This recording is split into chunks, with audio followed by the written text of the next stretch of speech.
Hi there, welcome back to the channel, and a little bit of news this morning about public charging, and specifically the Škoda Powerpass. Now, if you've been following this channel for any amount of time, you will have heard that I have not been a massive fan recently of Škoda Powerpass. When I got my first Enyaq in 2021, you got a year of free membership of Powerpass, and that gave you discounted charging with Ionity mainly, and also some other chargers like Shell.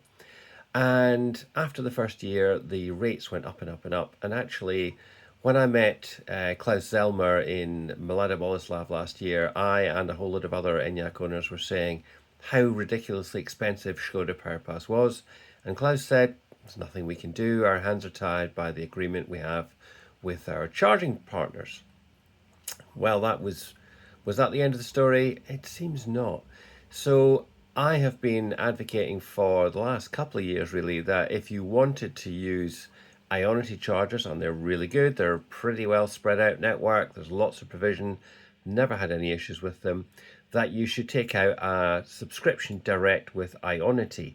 Because at the moment, and there are two levels, you can have, I think it's called Passport Motion, and then I can't remember what the higher tariff one is. But there are two levels.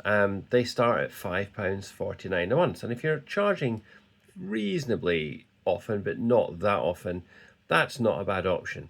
What it does is it discounts the price of the chargers down on Ionity to 53 pence per kilowatt hour. If you pay a bit more, and I think it's about £10 a month, then you can get it down to 43 pence. And obviously, if you do a lot of charging, then that might make sense. But for the occasional traveller like myself, because I do most of my charging at home, £5.49 a month and 53 pence is not a bad deal. You can also use Octopus Electroverse, and that gets you 63 pence with no subscription. And most of the time that's what I do. But if I was doing lots of long trips, or a couple of long trips, I would probably subscribe to £5.49. But I've just noticed that Škoda Powerpass have cut the price of their base tariff. I don't know what it used to be, but it was much more expensive than this. But it's now, funnily enough, £5.49 a month.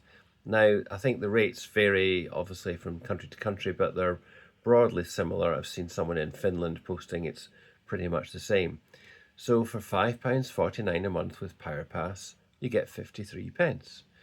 Now, they give you an ability to charge with other chargers. I'm not sure who they are, but they're 85 pence. That's obviously no use.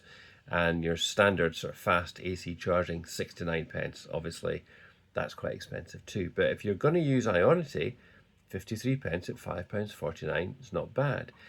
Why would you use this rather than the Ionity subscription?